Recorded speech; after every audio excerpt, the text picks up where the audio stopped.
What is your red flag in a woman or man when you're in the early stages of dating? Please consider subscribing if you enjoy the video. Refers to herself as a bitch or a crazy bitch. Oversteps boundaries, too quickly, pushy, tells you what to do.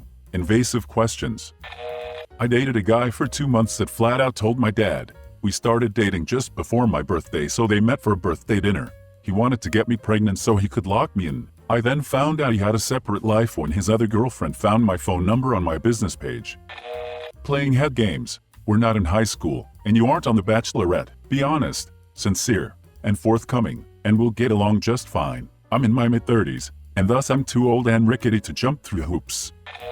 Got jealous about every single call you received, even when it was from your family members, accusing you of cheating with that whore you're on the phone with, even though that whore was your dad. They ended up being a major cheater in the end. Blowing up my phone at 2 in the morning is a big one for me. I don't mind so much if it's 1 or 2 messages late at night, so long as they obviously know most people are asleep around then. But if I wake up to like a dozen or so texts where they're growing increasingly mad that I'm not responding, it's a red flag. When a friend told me she's cheated on every boyfriend she ever had, yeah, but she cares about me, bro. Spoiler, she did not. If they aren't willing to compromise on things, or they think their time is more precious than yours. My ex lived about 30 minutes away from me. I always met at his place or his town for stuff, be never the other way around because he was too tired. It got under my skin because he literally was a 5-minute drive from his job, and I already averaged about 90 miles a day for work alone. So I drive for work, go home, and then drive to his place. One day he tried rushing me out of our morning yoga class that ran over time, like got really uptight about it, so he wouldn't be late for work. Still 5 minutes away. Meanwhile, I was gonna have at least a 25-minute commute to get to my job and wasn't that worried about it. I broke things off for other reasons, but that one really buttered my rolls because I dealt with it every day. The one that raises straight away for me is if they talk bad or down on others, even people they don't know, and it's merely off how they look or dress. When they dodge answering questions or cut you off when you're talking, I give them a pass the first time because it might be nerves, but if it keeps happening, it's not okay. When I feel like I have to initiate every single contact between us, and if I don't, we simply won't talk that day. I like girls who are physically affectionate, but my ex was so clingy she had her gay friends visit the gay bar I worked at to make sure I wasn't flirting with girls. Straight bartender at a 99% male gay bar. Being flaky with communication and / or meeting up, to an extent life can and will get in the way. But there's a certain level of enthusiasm you want to see from a potential partner, and if they can't muster it during the honeymoon stage of dating, it's probably not going to improve later. Yelling. My pop was a yeller, as is my brother, sends me into immediate panic. If all their exes are crazy or assholes, I've got a few normal exes that due to life circumstances on one side or the other, or both, didn't work out. I've got a few that we just weren't long-term compatible, and like most I do have a couple that are, at least they were different kinds. Batshit crazy, but if all their exes are jerks, it most likely means that they are the jerk. The 2 crazies I dated both spoke this way about all their former relationships. Them. Do you need some space? I understand. You? Yeah, I just need to get my head straight a second. Them. Woo, so you don't want to talk to me. They're way too clingy. My ex told me he loved me 2 days after we were dating. Wanted to meet my family after 3 days. Called my cat our son. Constantly planned our future and how our kids would look like and our wedding, and I'm smart enough to know when to nip this shit in the bud. Speaking from my experience from my one relationship I've had so far that was abusive. Distrust. If the person is suspicious, you are a cheater on no basis other than their own insecurity. Run. Oh my god, run please. Save yourself the heartache and degradation. Sending nudes or videos of herself getting hit from the back, 15 minutes into y'all's very first conversation ever. Yeah, very specific, I know.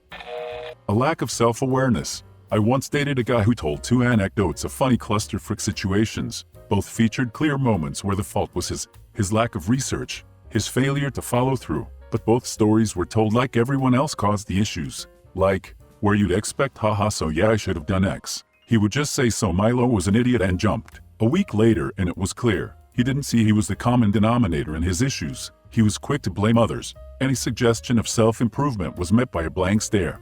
A touch of humility and a lot of self-awareness is so necessary. Continually posting bits of our relationship on social media. I'm dating the person, not their fan club. Someone who compliments you way too much. This might sound weird because of course everyone likes being complimented, but when I'm talking to you about something serious I don't want to hear sorry I couldn't concentrate, you're so beautiful, or wow, I haven't heard a word you said cause all I want to do is kiss you ALL. The damn time. This sort of clues me in that yeah, I'm pretty odd, but you've put me on such a high pedestal that you can't see me as anything less than a goddess, and I want to be in a relationship, not worship, because you have a weird fetish, if that makes any sense. Period. Asking where I am, who I'm with, what I'm doing constantly. Sure, it's just a question now, but in 5 months it's not being allowed to be certain places with certain people. Controlling behavior is the biggest red flag there is. Shut that shit down immediately. I knew this one girl who, on our first and only date, just would not shut up about how heartbroken she was that David Bowie had died 2 days ago. Every time I would try to steer the conversation elsewhere, she would say, "Oh yeah, that reminds me of the time David did this." At first it was endearing, but it got annoying really quickly, and that was the end of that. I still sometimes wonder if I had caught her at a different time, if things would have gone differently. When the girl doesn't have any desire to develop her own life/career/passions, I want someone that I know that has a drive to go in life on her own and find her own happiness.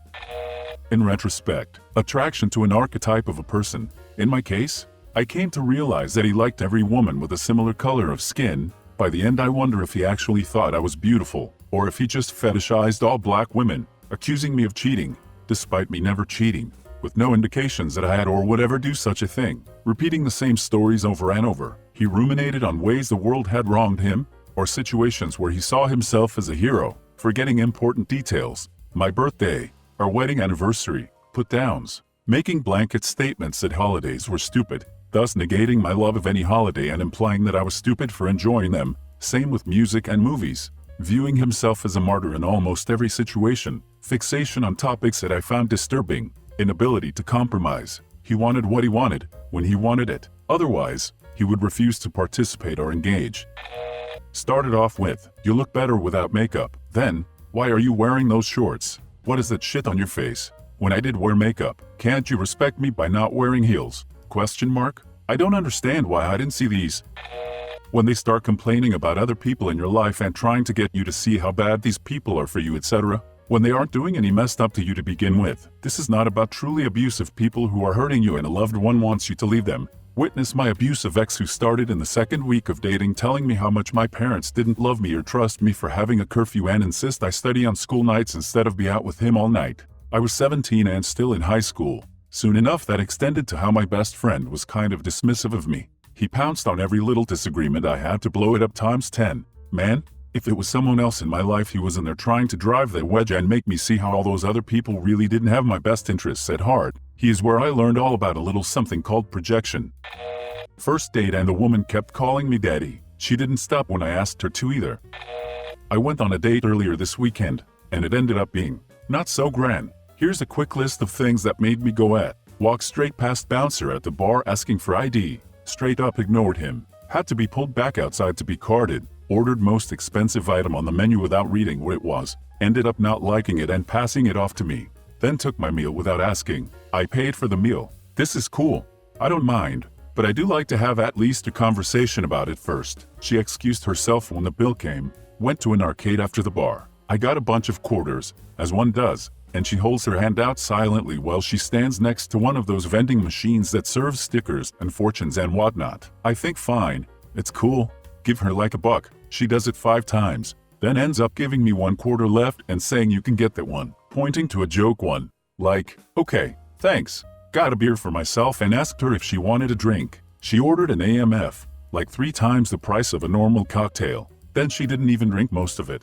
She handed it off to someone when we left not long after, because she wanted to go dancing. I'm driving to the area where the club's at, and she's giving me shit for following traffic rules and whatnot. I ignore it. I begin needing to take a leak really bad, and I am having an impossible time finding parking. So I say I'm going to find a restaurant or something to use the restroom. I stop by an IHOP and they turn me away as it's for customers only and it's like 1 in the morning. Fine, fair enough. Then she lays into me about how I should have said I would order after and dip out. I'm like, that's really rude. Definitely not doing that sort of thing. Then she just goes whatever, find a bush or something. I skipped that suggestion and found a cool convenience store with a nice cashier. It's approaching 2 a.m. The club is going to close, and she is still saying we need to get into the club. I haven't found anywhere to safely put my car. I'm not walking half a mile to dance for 10 minutes. So I say I'm sorry, but I think I would rather just hang out somewhere quiet. She sulks and says fine, whatever, End up listening to her talk about anime for like half an hour before taking her home. She wasn't a great person, either. She's a Twitch streamer, and apparently she's known in a Discord she uses as the villain, basically shit-talking anyone she can and belittling people for fun. She laughed about how she made a heroin addict dance naked. I was appalled. So yeah, that was a fun and expensive night. If she develops a pet name for you, like Squirrel, and then proceeds to talk to you the entire time in a high-pitched girl squirrel voice on the way home so that you can put your phone down next to you and then pick it up 20 minutes later and she is still talking, and she's batshit crazy. Please subscribe if you liked the video. It really helps the channel to grow. See you again.